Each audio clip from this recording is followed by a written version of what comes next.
Ball. We shouldn't have used these balls.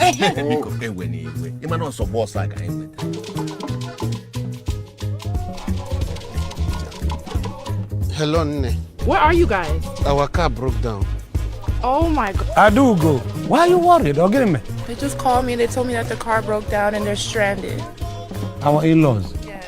Sophia. This driver, okay, I will deal with that driver. Yeah. Hello? Is that Onije Motors? I need your services very quickly.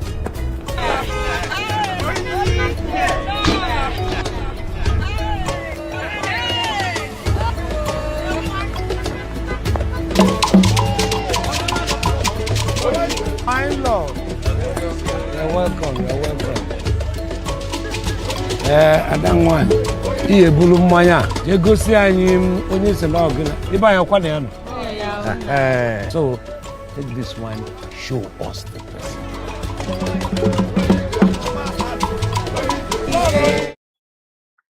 Ụtụtụ ọma ụmụ Igbo, afa m bụ Nneọma, ife a bụ n'ogige Voice of the East ka ị na-anọnyere anyị n'ụtụtụ a.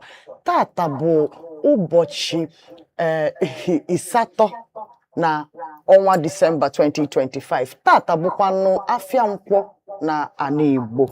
Achọbụrụ m ka anyị tụnyelụ ndị niile na-azụ nkwọ tata dịka otu nkwọ Ọnịcha fa na-azụ tata, nkwọ Nnewi na-azụkwa tata, nkwọ Mbaise na-azụ tata. Enwekwalụ nkwọ ndị Ọhafịa, enwekwalụ nkwọ Ọjị, nwee nkwọ Amakunta, nwee nkwọ Amaala Eziome, nwekwa nkwọ ndị Mbieri, nwekwa nkwọ Achị n'Enugu steeti. Anyị wee na-asị afịa nkwọ tata ya ma alụ gị mma ihe ọbụla ị na-eme. Anyị chọrọ itinye ọnụ na nkata politics ọkachasị ka o si wee gbasata ndị Igbo. Mụ na Mayor of Nnewi anyị apụtago, anyị abịago n'obi anyị ka anyị wee fụ ka nke Njegene gwara ọba n'izu ụka gara aga. Anyị ga-etinye anya na ife izizi dịla anyị n'akwụkwọ ya bụ na Imo State host to the highest economic summit n'izu ụka gara aga. O wee bụrụ ya bụ nke na-akpọtụ ebe niile maka na ka a na-ekwu na famelu ya bụ hosting, ha nwekwalụ ndị ọbịa ndị sikwa mba ofesi, ndị si Britain, ndị sikwa mba ofesi ndị ọzọ wee bịa ya bụ summit. Onye ọbụla nwee ife o nwere ikwu, mana before ka Mayor gwa gị ife olu na ya bụ summit I host. That was a very wonderful summit. Follow me the whole 2 days. From Dangote, Liberian president. I think one of that president, Tibialo, from one African country. Boris Johnson, Ban Ki-moon, and other political bigwigs and big players in different industries in this country. What a wonderful development. Or if you question maka all the long overdue. Now I question wouldn't make our region move forward. Other states are questioning make one ke Enugu main ke I ku ife gbasal tale Enugu ife ye make kai Enugu ga niru yota ma Anambra Ebonyi Abia emekwa nke ha. Then abịakwutakwa ọnụ mee South-East Regional Economic Summit. Nke a bụ nke njọ. Then emecha nke ọ bụrụ sọ ikwu okwu maka ịma anyị dị used to anyị kwuchi okwu nwe ya obie n'okwu anyị kwuchi okwu anyị emekwa ife niile ahụ anyị kwulu anyị ga-eme na that summit. Follow you through. I have found out the change anyị na-achọ n'obodo mana region anya na anyị ga-enweta. So that was the welcome development for 2 days. Mana Mayor, o nwere ndị na-ajụ wee na-asị ka emebezili summit a emebezili ya maka na anyị abịa na-anụ na Imo State ka akacha wee nwee the highest supply of natural gas na mpaghara niile a na-akwabe ekwu so Nigeria, a na-ekwu n'akụkụ anyị ya niile na enwere ebe ọ dị karịa n'Imo na West Africa. Na West Africa. Wee na-ajụ wee na-asị ọ ga-abụ maka na gas a mezuru onye ọbụla ji wee na-etinye isi n'Imo State ka amalụ ka ịmago enwe ife anyị alụ. Ndị na-ekwu ụdị ife ahụ ka m juke nefa gas a dị n'Imo State ọta ka ọ pụta. A na-akọwata n'afọ anyị mara na ọra ena anyị ma na ọ dị anya mara na erenu ụfọdụ na-asị na ọ bụrụ na ndị kewala obodo Naijiria ma ndị kepụtala obodo Naijiria ma alụ na anya bụ gas dị n'ụdị a na o nwere ike ịmụ anya kwa bụ ana Igbo ka ife ilo na anya bụ ife m nwere ikwu bụ na whether or not the gas okay ọ bụrụ na ahapụ the gas otu akọla ya falo ife ndị nwanne ekwu dịfa ka ife ha chọọ ọ ka anyị oke ọ bụrụ na a na-ekwu na maka na ọ gas ka ndị a ji abịa ọ maka ka eji etinye anya na Imo steeti ọ bụrụ na ha chọrọ ka etinye ụdị anya na Imo steeti ha wepụtakwa practical solutions what we can do with the gas because at the end of the day us still government with the jurisdiction on Imetriaka. So if you are not going to put it to use, then what is it now there for? Our people are very, very close-minded to some development. Trust issues. Makanya they got a fan. Trust issues, yes. Trust issues quite all right. I understand the whole, trust issues. Man, at the end of the day, keifa again, or kaijili makana yenwo trust issues happen the gas. Keifa yeme, that is the question. Ikili father yasiwa kesi harapo na aina nne anya maroka ina fasi. At the end of the day, only if you now with what you have in your region without the federal government's involvement. Because once in one way or the other, the federal government will still be involved. So if that gas can be used to invite and attract investors to Imo State, it is all to the benefit of Imo people. Abian Imo State law is a factory. All on the Imo State, Abian law about. Abian Imo State may pay different industries. All the Imo State can law about. And that are tax at least. I am one demo I employ. Even if I I employ about na tax to government.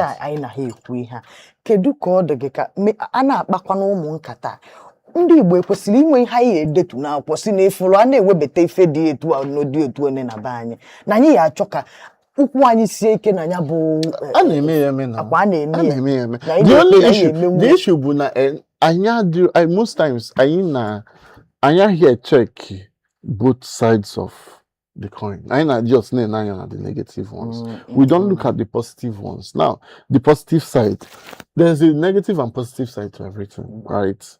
The negative side might be now they want to come and take our gas. And at the end of the day, if those people don't take it, are you the one who is going? If they don't use it the government will not nobody will just come and take gas from you without giving you something in return. It's not left for the people of Imo. All the left for the people of Imo to now come together, work with their government. This is what we want in return. The problem is I channel on social media. Nobody actually takes.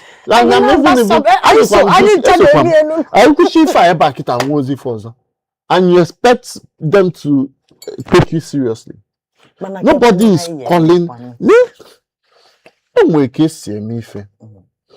People don't like being involved in government. People don't like being involved in politics. A young man, Randy Peters. I don't know if you know him.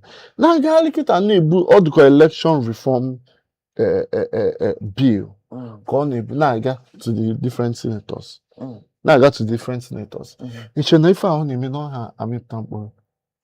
Why? I think he has gone to Senator Natasha, he has gone to the Labour Party senators and some other people. People who are this guy. I will kita aspa no way for with that. But near obey time. Okay, citizens questioning are they involved in governance. So I not only then at Twitter. Hey, these people should not come and take our gas. So this people okay. Sure, you don't know how to use this thing. Sure, can do more case you use it. The only thing you need to do now is to make sure it's sitting on the head of your your elected officials. You people should come together. Our people, what we lack togetherness. when you come together now, there are only a few people. Yeah, excel people out. So that is the thing. We lack all those things. So all those things. I put that there is nothing that gas no level.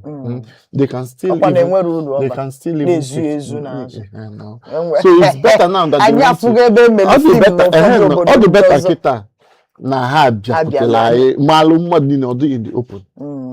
Ngwanu ka anyị na-ayọzi Governor Hope Uzodimma ka ebulukwa anya ndị Imo State na anya ndị Igbo na anya bụ okwu a na-ekwu ọ bụrụ na ha na expect na the gas that's found in Imo State should be used for the good of the Imo people. Even if anybody is coming to extract or take away some this kind of it, because ya baalụ ndị obodo na anyị na-achọ ka mmepụta ife ya eme ka ka alụọ different factories, different industries, mepelu ndị Imo nye ndị Imo job opportunities, mepee ụzọ for ndị Imo, lụọ ilo, make sure na security dị intact, and you see how good. Imagine Imo State taking up to 5,000 people in employment in the next 2 to 5 years. Even more. Ebe niile nwụlọ ka onye jụrụ ọ na-ana Owerri, ọ na-ana Imo, ọ na-ana ife niile ga-eme nkwa na be anyị. Nke a bụ ntụpenye azụ ka ịfụ na Igbo gbakọ ọnụ, anyị gbakọta ọnụ, onwe ihe anyị na-eme onwere onye ga-akwụsị anyị. Ka anyị gbapụ ya ọsọ na ihe anyị na-ekwu ọnụ ụtụtụ a na ọ dị ka ihe ọma bụ ihe na-apụtala anyị etinye ọnụ. Nke ịbụọ wee bụrụ maka Educare nke nwanne anyị nwoke bụ Alex Onya na-afụ maka ya. Ọ bụ an activist, ọ na-afụ ihe gbasara akada obie niile na uche obie niile bụ na ụmụazị niile amụrụ n'ala Igbo, mana Naijiria nọ ịmagọnụ mmadụ na-eme onike kwere ihe nwoke bidogodu na be nne ya bidokwanụ na mpaghara ebe ọ nọ bụ ala Igbo ebe a ka amalụ na ụmụazị niile nọ na be anyị nwetalụ agụmakwụkwọ tozuru oke, nke tozuru etozu, nke na ha ga-enweta ya bụ activism nke kịta bụ nke a na-akpọ Mathematics Olympiad 2025. Ya bụ mathematics competition a na-emebie, ọ na-abụ mpaghara niile na South East ndị ọbụla akpọkọta ụmụazị isi na-enwu ọkụ na ife gbasalụ mathematics eme ife a na-akpọ Olympics, ya bụ asọmpi. Onye meriri a na-enyekwa ụmụazị a ife dịka scholarship, nya agụmakwụkwọ n'efu, a na-enye ha ụmụ ife onyinye dịgasị nwaanyị a wee na-akwalite agụmakwụkwọ na be anyị. Meyoka ife Igbo ifeọma ụdịfa wife kwesịrị na encourage maka as na education is the bedrock for every society, and if onye ọbụla na-akwalite education ekwesịrị na support onye ahụ, na-akwalitekwa onye ahụ ka ọ malụ na ife ọ na-eme bụ ife ọma, maka na ekwesịrị na-akwalite ife ọma, and it's a very good thing. Well done to Alex Onya and the Educare team, and if akwụkwọ an example for other well-meaning Igbo sons, bịa ka etinye aka mekwu ụdị ife a. Eburu na bụrụ na education, anyị nwee tech, nwee agric, nwee different sectors that in any of these sectors ya abala anyị uru, maka ife ji mmanụ ndị Igbo bụ na anyị ahịa ezu aka anyị na Chukwu gọzie anyị na-ala ike izukwa ndị ọzọ ka ndị ọzọ dịkwa mma. Ife ji mmanụ anyị bụ na Igbo bụ ike, so ịmalụ onwe ife ịma ya bara onye ọzọ uru, inyere onye ahụ aka ka nyanwa nyekwala onye ọzọ aka, ka otu a ka ndị Igbo esi malụ ndị Igbo. So well done to Dr. Alex Onya and the Educare team. Ụdịfe aka kwesịrị na-akwalite.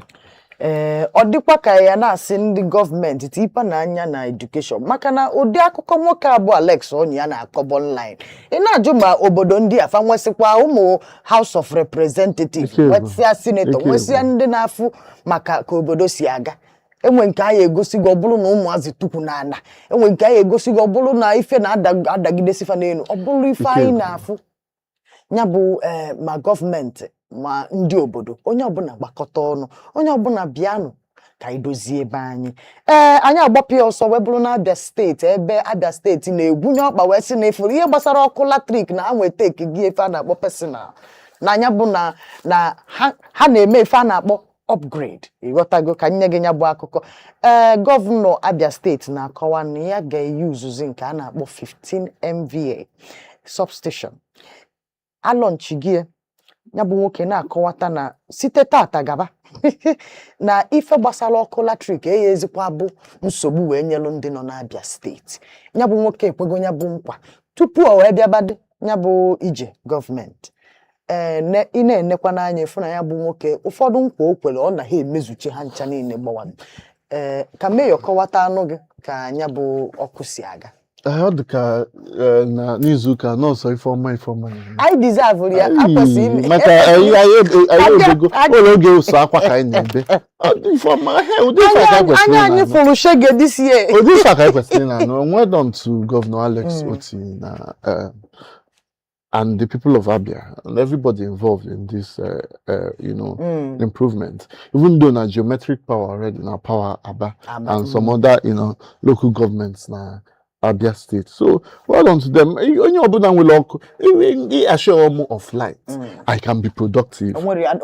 I can be very, very productive. So well done to him and well done to not just Akam Mande Educare, Imo States. Just thumbs up. No bụrụ na ife dịka na January ka ibido n'obodo ahụ ka obodo aka na-asọgodu obodo ka na-asọ ọ dị maka anyị na-anụ na December so that by January ọ na-ebido ịgbawa Christmas at least wele ụtalị bụ mana anyị na-echekwa na ife tax 2026 anyị ama akwa ka anyị bụ nsogbu ekwere ọ bụrụ na unu ya change mind ọ bụrụ na unu na-eme New Year resolution unu tikwe n'ife gbasara tax a ndị ejekpe ekpele tikwe nu tax 2026 a tinye unu etikwe nu president anyị na ekpele ka ọ ma ma ye reduce na mmadụ na ife na-eje ife n'obodo anyị agbapụ ya ọsọ Ebonyi steeti na introduce concept nke ha kpọrọ e-boss for easier business registration ya bụ ndị agboro ama abịasị bịa na-anaghị ego ka ịkwụwa gọọmenti ndị anyị na-amazi afọ ha na-enwe uniform police without uniform eyezi abịa na shop gị kpọchikọrọ ngwa afịa gị kpọchikọrọ ihe iji eme kpọchikọrọ ụmụazị na-elelu gị ife si na iji gọọmenti ụgwọ ya bụ na gọọmenti ewepụtago ife a na-akpọ one stop shop ebe ị akwụkọta ụgwọ niile iji ma laịsensị ma land ma environment ma onye nwe otu onye enu ma onye ana ị akwụ ya ebe anwa ya bụ gọvanọ Francis Nwifuru na-akọwa na ewepụtalụ nke a iji wee wepụ ihe a na-akpọ bureaucracy na ya bụ nnakọ otu gọọmenti okay ka mmadụ ife mmelu nwoke oge dele Momodu o nwere vidio dele Momodu mere rapụkwa m aka ma akwado ihe na-achọ nniju na tebụl ọnọ ọsọ ya na Yoruba si èmi nìkan tán. That means yeah, some that is a good at least ezigbo akụkọ na-apụta na mpaghara anyị abụ Southeast and then though even though na nwelu a little bad news from the weekend, but yeah, I follow through this new system wụpụtara. Oh yeah, mama. Mana ajụjụ m na-ada ajụ bụ sustainability. How sustainable is it? And in the handle it, are they well trained? Or not in IT and all of that. How prepared are they? You understand? But all in all, it's a good thing. Now you a measure.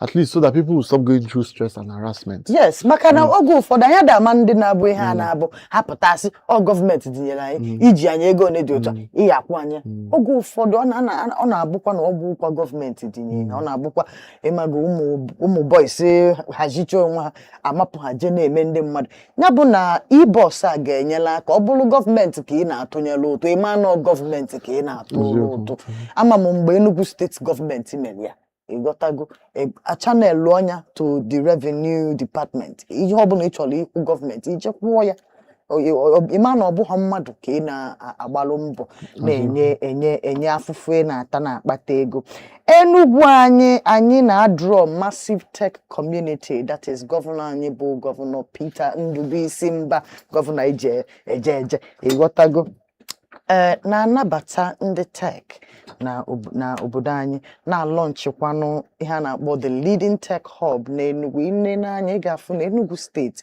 anyị bukwa n'ife gbasara tech n'isi ọ na-anyịgbu anyị ịghọtago ọkachasị saịdị anyị na tech na-adịba na mma ya bụ gọvanọ anyị ihe ọ na-achọ iwebata ka njụọ meyọ ihe olote maka na ama m na ọtụtụ ndị ntorobịa nọ n'obodo anyị anya fadị n'ife gbasara tech. Eziokwu.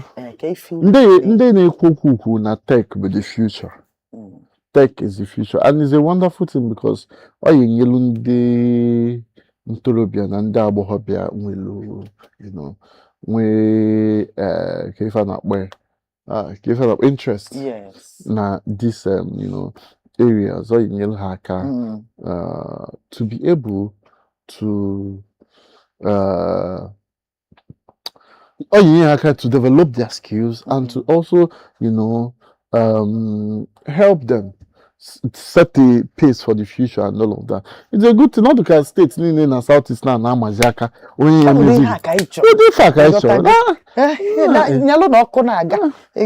so this is good. Nzukọ ndị Igbo conference a ga-eme ya na the 20th of December, nyabụ ụbọchị 20 n'ọnwa December. Nyabụ ọ bụrụ na ị nọ abroad ma ị nọkwanụ n'ụlọ ị chọrọ ịnọ na ya bụ nzukọ a ga-enwe ya na conference center, that's the International Conference Center nke dị n'Enugu ka a ga-anọ wee nwee ya bụ nzukọ. A na-achọkwana ịkọwata na ihe a ga-akpa na ya bụ nzukọ bụ maka Anioma si Mago steeti Anioma maka na ọ dị ka enwelu nghọtafe dị na ihe gbasara dị Anioma ya bụ na ụmụ Igbo ga-ezukọ on the 20th of December na Enugu International Conference Center ka e wee tinye ọnụ n'ihe gbasara nkewapụta steeti ọfụ n'ala Igbo. Ọnya bụ ihe achọ ime ọhaneze ndị Igbo emegokwe ndị ọzọ ihe a na-akpọ state police mana fatinyere ife a na-akpọ conditions ya bụ na ije na Voice of the East ije na social media anyị niile ihe enwetachua information ya bụ ozi ndị a niile ị ga-enweta ha ncha niile gbama ebe ahụ ya bụ nke ị chọrọ detail ịmago ife ihe eme ka ị nwetacha anya. Mana tupu mụ na Mayor ejebe n'ụtụtụ a anyị chọrọ ịkpa maka the forest guards nke Enugu officialize n'ụbọchị Saturday fagwala anyị si anyị na ọsalụgo ọkụ na forest guard enwulugo ọkụ na enyelufe ife a na-akpọ resophistication enyego fa ma ngwa agha faji anụ ọgụ nyefa ife a na-akpọ training na ife niile. Media aid gọvanọ bụ Dan Nwome bụ onye ji akaụntụ ya na X wee na-edewepụta ife niile. O gosikwala anyị ife onyonyo ebe a na-akụzili ndị forest guard a ka esi alụ ya bụ ọlụ. Achọrọ m ịjụ Mayor ụfọdụ ajụjụ.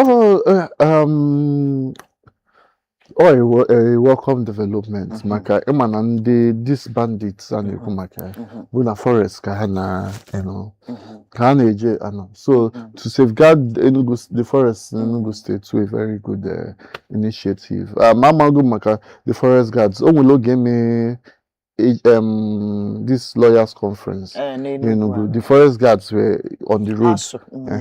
They were part of the people Chekwalo Obodo. So it's a very welcome development. Or a very good thing. Safeguard the forest. Ụfọdụ na-asị na oge ụfọdụ ọ na-abụ gọọmenti kewapụta ndị nchekwa oge ụfọdụ ha arapụzie ife edinyere fa ejikwa Anambra wee maatụ wee sị na ị na-anya ịfụ na ụfọdụ ndị gọvanọ Soludo wepụtara eji eme nchekwa ọnọkatazi ọ dịka ha rapụ ife edinye fa mebe ife ọzọ. Ụfọdụ wee na-ajụ na ya bụ ife nwere ike ime n'ife gbasara forest guard ya ebidolu n'Enugu otu. I'm not that that one because I'm not like in both sides. For the forest guards, the government it is now left to our governor and the head of that body to be able to regulate and malo. I actually take record of everybody. None of that I recruit to nearby. Arms and ammunition in Yelonia. Training. Training or how far phone a video. How far phone a video. Then you have training. Now how to retrieve those arms from them when they start to go wrong. Because we've seen time and again when security agencies are formed in this country starts to go rogue. So all those things if the governor questioning, but I know now definitely questioning plans for that, because all the most important things are how the forest guard do the issue, or when you want to dissolve them, are you able to collect all the arms you have given to them? Are you able to properly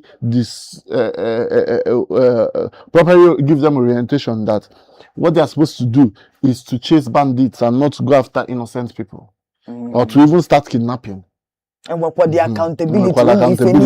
Oh, the only thing. That's all I have to say. Igbo akwa baka ono we kwala anyị kwapụ oge ruo na mgbe ya ejikwa naba mana ị ga-agba mbọ ka ị na-esonyela anyị n'ụbọchị Monde ọkụ elekere 10 ya bụ 10 o'clock ụbọchị Monde niile ị bịa ka itinye ọnụ n'ife gbasalụ ibunite ana Igbo maka na ọnya ka anyị na-alụ ebe a n'olu ndị Igbo echefukwana na ọnya bụ afọ anyị. Olukwa na Tuesday ma ọkwa 12 bịa ka itinye ọnụ na nkata ife gbasara obibi ndụ ya bụ lifestyle na ana Igbo be anyị. Na Wednesday ụbọchị Wednesday ọkụkwa 12 a bịakwa bịa sonyelu mụ na Mayor ka anyị mara ife belu n'izu ụka bidoro ebido ka anyị ma si anyị gbaba ka si anyị nọdụ ọnya bụ ka isi wee kwado. Chetakwa na Igbo si na anyị kọọ mamịrị ọnụ ọgba ụfụfụ. And ịmakwa na be anyị ebe a anyị si n'izu ka mma na Nneji ife nji ekwuli ebu etu a ndị Igbo si ji nwayọ kịta ọdụka onwe one or two doings anyị ji together. Ana m asị onye ọbụla gbada anya, don't lose focus ka anyị make sure na anyị achieve something. Ọ ya bụ ụmụnne anyị na-abata dị abata si obodo oyibo ma obodo ndị ọzọ na-abata abata ha sị na anyị nwanọkwanụ n'ụlọ na anyị na-eme ọfụma. Mayor kene ndị be anyị. Ndị be anyị ekene m ụnụ taa bụ Ọkpa festival, so mgbe onye nọ na n'Enugu bịa na Amadio ka anyị tọọ ọkpa anyị ga-anọ ebe a mụwa ihe ọbụla a na-eli mụ na abacha gonna be on the corner. So bịa ka anyị nwee aṅụrị nọọ Christmas ka anyị nọ ekeresimesi kịta bụ oge eji enwe aṅụrị nọrọ n'ọfụma n'izu ụka na ka Chukwu gọzie ife niile anyị na-eme. Cheta ka ịkwụọ aka gị ọtọ maka na ndị Igbo eji ịkwụwa aka anyị ọtọ wee mara anyị. Daalụ. Ya gaziele.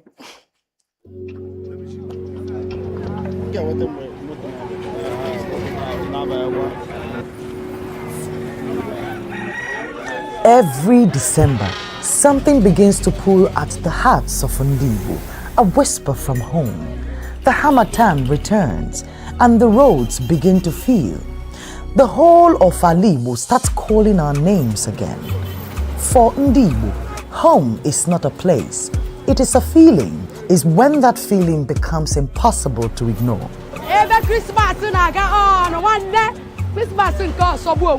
This is Christmas in the East.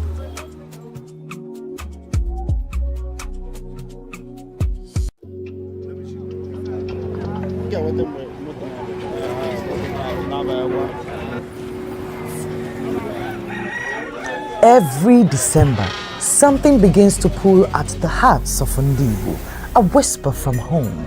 The Harmattan returns, and the roads begin to feel. The whole of Alibo starts calling our names again. For Ndigbo, home is not a place, it is a feeling, is when that feeling becomes impossible to ignore.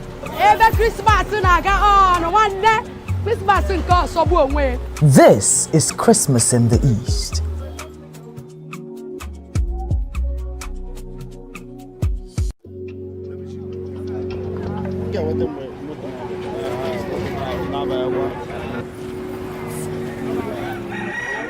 Every December, something begins to pull at the hearts of Ndigbo, a whisper from home. The Harmattan returns, and the roads begin to feel. The whole of Alibo starts calling our names again. For Ndigbo, home is not a place, it is a feeling, is when that feeling becomes impossible to ignore.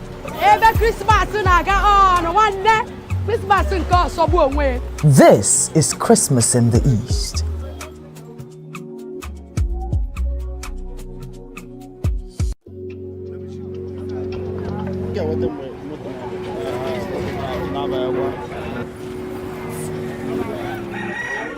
Every December, something begins to pull at the hearts of Ndibo, a whisper from home.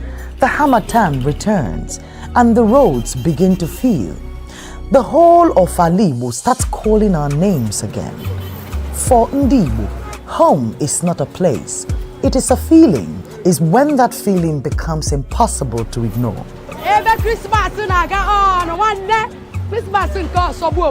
This is Christmas in the East.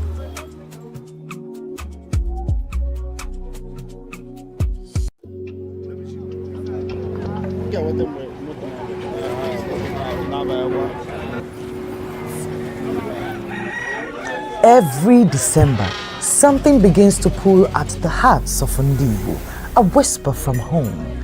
The Harmattan returns, and the roads begin to feel. The whole of Alibo starts calling our names again. For Ndibo, home is not a place, it is a feeling, is when that feeling becomes impossible to ignore.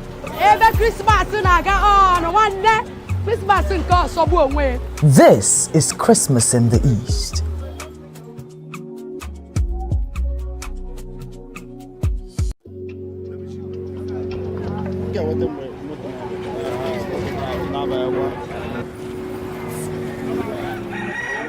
Every December, something begins to pull at the hearts of Ndibo, a whisper from home. The Harmattan returns, and the roads begin to feel. The whole of Alibo starts calling our